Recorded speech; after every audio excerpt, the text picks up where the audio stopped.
Taliban claims victory, Panjshir Valley falls. Reports that Pakistan helped Taliban in fight against resistance forces in Panjshir.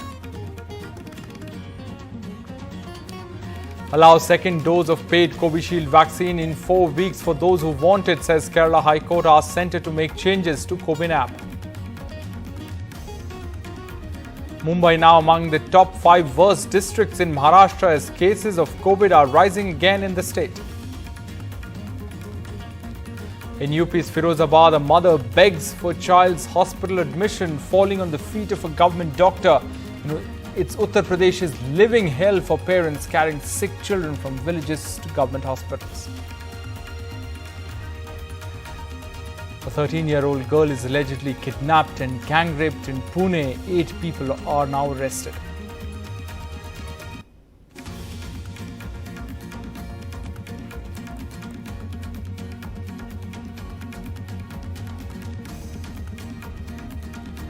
And after UP Mahapanchayat, the farmers to protest in Haryana's Karnal on Tuesday. No mobile internet, no crowds order by the Haryana government. Disruptions are expected on the Delhi-Chandigarh highway.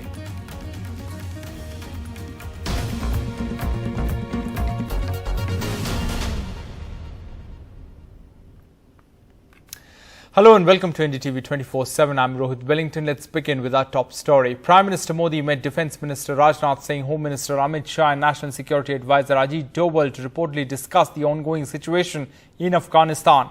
Finance Minister and External Affairs Minister were also present at that meeting. This came on a day Taliban claimed complete capture of Panjshir Valley and hoisted their flag at the governor's house in Bazarak. Questions have now been raised over Pakistan's role in the fighting, given that ISI chief was reportedly pictured in Kabul just days back. The resistance forces have denied Taliban's claim for victory, and Fahim Dashti, the spokesperson of Afghan resistance group, has been killed in Panjshir. A Taliban flag hoisted on the governor's office in Panjshir. The image tweeted by the Taliban that they had conquered the last holdout of resistance against their rule. In Kabul, their chief spokesperson said that they had put an end to the war. ملت ما دیگر دوام جنگ را نمیخواهند و هیچ علت و دلیل هم دیده نمیشه که باید کسی جنگ را دوام بده. فلهذا ضرور است که همه هموطنان ما بدانند که امارات اسلامی افغانستان دیگر جنگ را به خاتمه رساند. Amongst those killed, the spokesperson for the resistance, Fahim Dashti, who just days ago had spoken to NDTV of how this may be their last stand. Otherwise, if we didn't succeed, and if we all being killed here in the resistance, again this is a winning situation for us, because the history will write about us, that there were people who stand for their nation and for their country to the end of the line. But the resistance claimed all was not lost, tweeting that the Taliban's claim of occupying Panjshir is false. The NRF forces are present in all strategic positions across the valley to continue the fight. The location of key resistance leaders Ahmad Masood and Amrullah Saleh remain unclear. In an audio message posted on his Facebook page, Masood said he is still in Panjshir and will fight on. تا آزادی افغانستان و پیروزی مردم افغانستان ادامه خواهد داد و ما باورمند هستیم که ان شاء الله به توفیق پروردگار.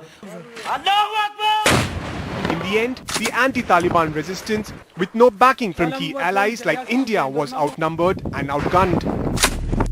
A sharp contrast from the Taliban's first spell of rule in the 90s, when backed by India and coalition of allies, the resistance led by the late Ahmad Shah Massoud were able to hold off against the Taliban.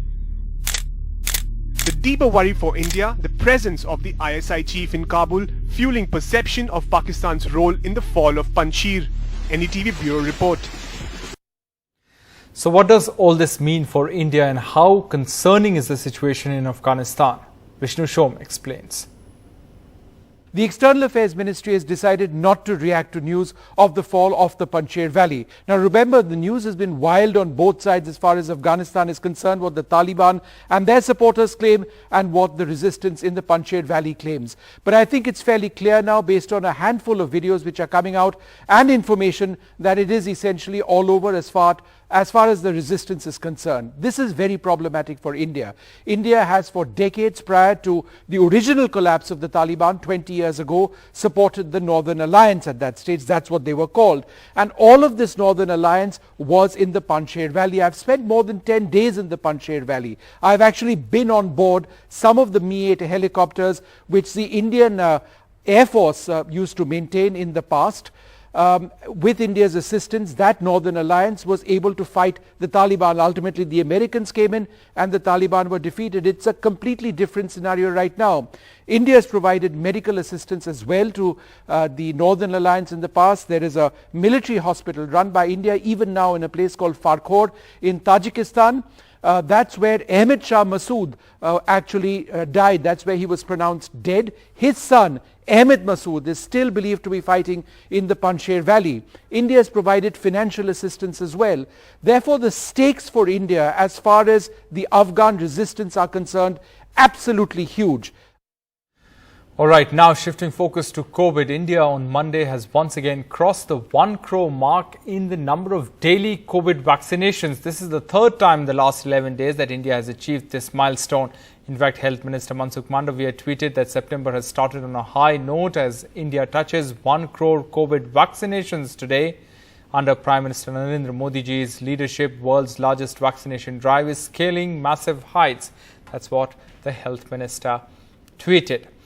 Meanwhile, the Kerala High Court on Monday ordered the centre to allow a second dose of Covishield after a 4-week gap instead of 12. The government was also asked to make changes to the CoWIN app to enable a reduced dose gap for those who want it. The order is for vaccines from private sources, not the free shots given by the government. The court said that the question was whether for private vaccinations, people could choose between early protection or better protection. Now, with a high number of cases being reported from Kerala, there's concern in bordering Tamil Nadu. Tamil Nadu government has stepped up screening of passengers from Kerala and is now targeting 100% vaccination in the 9 districts along the Tamil Nadu-Kerala border. Sam Daniel reports. As Kerala's daily tally continues to be on a high, neighbouring Tamil Nadu will inoculate all eligible population in 9 districts along Kerala border, including hotspot districts of Coimbatore and Tirupur. 20 lakh doses will be administered next Sunday. The state has also intensified screening of passengers from Kerala. A 72-hour RT-PCR negative is a must. அதனால பயப்படவோ அச்சப்படவோ தேவையில்லை. இந்த symptoms வந்தீங்கன்னா immediately nearest health facility நம்ம தொடர்பு கொள்ளணும், எடுத்து சொல்லணும், பயப்படாம சொல்லணும். நாங்களும் ஒவ்வொரு ஸ்கூல் காலேஜில் ப்ரோஆக்டிவா சாம்பிளிங் எடுக்கிறோம், அதுக்கு முழு ஒத்துழைப்பு கொடுக்கணும். ஒரு சில கட்டுப்பாடுகள் With the even more fatal Nipah virus taking away a 12-year-old boy's life in Kerala, it's a double whammy for the southern state, still grappling to contain its daily COVID tally. In a slight relief, its numbers dipped by 7,000 today, 19,688 cases, even as 18 of the youngsters' contacts are being treated. After the ongoing contact tracing, at present there are 251 persons in the contact list, out of which almost 54 persons are in the high risk category and 11 persons have symptoms, and all the samples of 8 persons have been sent to NIV Pune. While the Nipah scare has added to Kerala's nightmare, there is heightened vigil in Tamil Nadu as well. On Sunday, the Tamil Nadu government will administer 10 lakh doses along the districts bordering Kerala in a bid to keep its daily tally presently under 1,500 under check.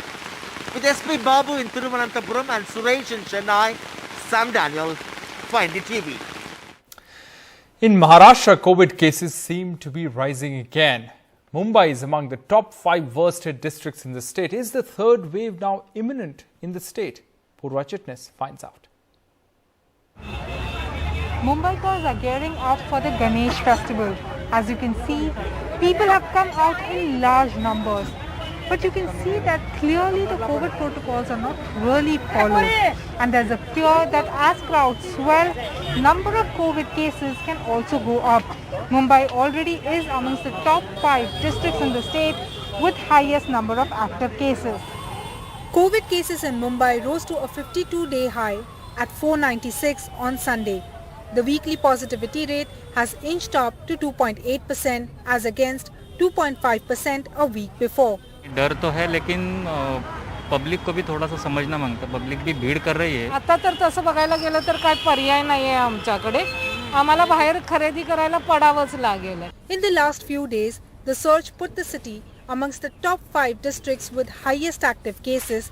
Not just Mumbai, across Maharashtra, few districts are registering the surge. Top 5 districts account for 72% of the active cases. Pune, Satara, Thane, Ahmednagar and Mumbai, these 5 districts including Pune and Ahmednagar as well, account for almost 3 of every 4 cases. Chief Minister Uddhav Thackeray has cautioned citizens ahead of the Ganesh festival which kickstarts this Friday.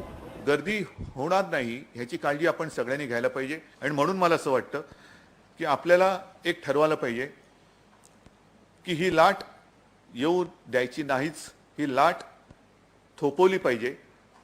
ही लाट थोपवायचे का तिला आमंत्रण द्यायचे हे सगळे आता नागरिकांनी ठरवण्याची वेळ आलेली आहे. The municipality insists they are prepared but are wary of a third wave. तीसरी लाट जो आने वाली है उसको रोकना ही पड़ेगा. तो थोड़ा तो एसओपी कड़क होगी तो उसको सबने राजनीति में जो लोग हैं उन्होंने नागरिकों ने सबने ये मिल के करना चाहिए. अभी मैंने तो तय किया ये आने वाले गणपति में ना गणपति को देखने को मैं जाएगी खुद ना मेरे पास किसी को बुलाएगी. A few weeks ago, the surge in Kerala was linked to Onam celebrations. Question is if Maharashtra and other states implement the lessons learned. In Mumbai with camera person Rajendra Dayalkar, this is Purva Chitnis for NDTV. Shifting focus to UP now, 52 people, including at least 40 children, have died in western Uttar Pradesh's Firozabad in the last 15 days due to dengue. While the designated hospital in Firozabad reported only 2 fresh dengue deaths over the weekend, hundreds of patients, mostly children, continue to flock the hospital each day. Disturbing pictures shot by journalists outside the hospital building showed a mother falling at the feet of a top doctor, begging for her 12-year-old child to be admitted.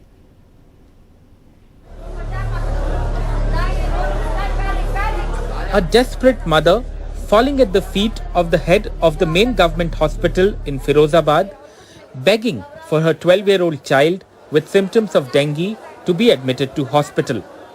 52 people, including at least 40 children, have died of dengue in the western UP town in less than 15 days. While 50 deaths happened till Friday, there have been 2 fresh deaths over the weekend.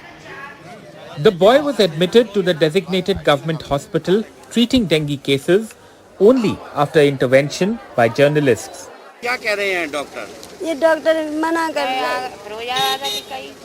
अंदर admit नहीं कर रहे. यहाँ पे कोई फिरोजाबाद में इस medical college में आपको कोई दवाई नहीं दी. आप यहाँ पे क्यों लिटाए हुए हो बच्चे को जमीन पे? ले देख रहे कहाँ पे ले जाए हम इलाज में करवा दे बच्चा भाई को दवाई. यहाँ सब एडमिट होना चाह रहे हैं. वो कह रहे हैं हमें एक बिस्तर पर लिटा दो 2 लोगों को, हमें कोई परेशानी नहीं है. बात भी सही है. इस समय हमारा मकसद ये नहीं देखना है कि क्या है क्या नहीं है. हमारा मकसद सिर्फ मरीज की जान बचाना है, चाहे वो जैसे भी बचे. इसलिए हमने जैसी संज्ञान में लिया. अगर अंदर आया होता तो ऐसा नहीं है. मैं वहीं कुर्सी डाल के बैठी हूँ कि किसी मरीज को तकलीफ ना हो. The UP government claims that because of the machinery moving in and taking timely action, the death toll is now steadily coming down. In fact, it came down significantly over the weekend. But this already burdened 100-bed hospital has 430 patients, mostly children. 150 of them in the last 2 days alone. The hospital has put up beds in every available space. But 2 weeks after the dengue outbreak started in Firozabad and a week after Chief Minister Adityanath visited the hospital, authorities are still scrambling to add infrastructure to rural hospitals in the areas. community health centers and primary healthcare centers. ये हम लगातार प्रयास कर रहे हैं कि हर जितने भी हमारे ब्लॉक हैं उसमें कम से कम 10 हेल्थ कैंप लगा रहे हैं। हम पीएससी और सीएससी को तो स्ट्रेंथनिंग कर रहे हैं और हमने आज कई जगह इसमें भर्ती करने की प्रक्रिया भी की है। But for many dealing with the massive dengue outbreak, this may be too little, too late. With Jitendra Kishore and Sanket Upadhyay in Firozabad, Alok Pandey, NDTV. Disturbing news coming in from Pune now. 8 men have been arrested for allegedly kidnapping and raping a 13-year-old girl in Maharashtra's Pune. That's what police have said. The girl has been admitted to a hospital and is undergoing treatment. The incident happened on the night of 31st of August when the girl was waiting for a friend at the Pune railway station. Sohit Mishra has more. Now what we can say is that following an extensive manhunt, the Pune police have arrested 8 persons, which includes employees that we are hearing who work for the railways in connection with this gang rape. And the police has registered the FIR, although there are several who are still missing, and the investigation is still going on. As of now, the investigation has revealed that the girl left her house and was kidnapped from the Pune station area. However, police are yet to ascertain that why did she leave her home, what exactly happened. So the investigation is going on, and the case is being handled by the local police over there, and they are looking after the case. Now, it would be very important to see if someone from the railways also speak, and because, as I said, 2 people from who are working for the railways are among the 8 accused who have been arrested for this. Now, if we speak about the entire thing, this case has been registered at the Vanwadi police station, which is in Pune. The girl is a 7th standard student and had gone near the railway station where this entire thing happened. The auto rickshaw driver befriended her, and after that, we know what we have is, this is what is being said as of now. Now, the CCTV footage of the railway station as well as other such CCTV footages were used, and after that, the accused were identified. Now, they have been booked under POCSO Act, and the investigation is still going on. Prohibitory orders banning large gatherings have been imposed in Haryana's Karnal, where farmers have planned another mega gathering on Tuesday. There is tension in that area. That's the site of the 28th August violence, which has angered the farmers. The Haryana government has now suspended mobile internet services in the area till Tuesday midnight. Mohammad Ghazali has more. Karnal district administration dresses up for another showdown with farmers a week after farmers had given an ultimatum to district administration in Karnal to book IAS officer Ayush Sinha, who was caught on a controversial video asking policemen to break the skull of protesting farmers. Now, it has been a week. The district administration in Karnal has not met the demands of farmers. So tomorrow, farmers are going to hold a Mahapanchayat in city's grain market. And after that, they had said that they will go and gherao the district headquarter offices. But to thwart that entire movement, you can see heavy deployment of police force has been done here. And today, while briefing the media, Deputy Commissioner Mr. Nishant Yadav and Superintendent of Police Mr. Gangaram Punia said that additional 14 companies of police will be deployed in the entire district, which includes even Central Armed Police Forces, and police force in numbers have been also called in from different districts. Besides that, internet will remain suspended till tomorrow midnight. Apart from that, the Deputy Commissioner has asked people not to panic, but the highway which connects Delhi and Chandigarh crossing through Karnal, they have suggested people not to take this route, though diversionary routes have also been shared with people.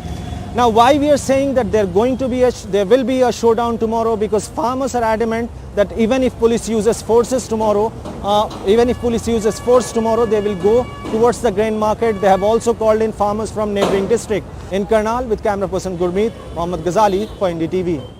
Time for a short break. On the other side, Trinamool MP and Bengal Chief Minister's nephew, Abhishek Banerjee, questioned by the ED for over 8 hours. We'll get you details on the other side.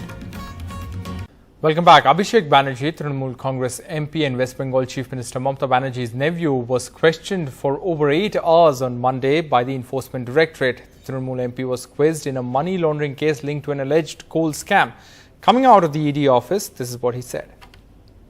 BJP को अगर लगता है कि इससे तृणमूल डर जाएगी, तृणमूल झुक जाएगी, तृणमूल हार मान लेगी, दूसरे राजनीतिक दलों की तरह, कांग्रेस की तरह, मैं स्पेसिफिकली कह रहा हूं, या कोई और राजनीतिक दल की तरह घर में बैठ जाएगी, भाई हम और जोर जबरदस्ती के साथ आपके खिलाफ लड़ाई करेंगे और हम वो हर राज्य में जाएंगे जहां आप लोकतंत्र की हत्या किया है। आपको जो उखाड़ना है आप उखाड़ लो।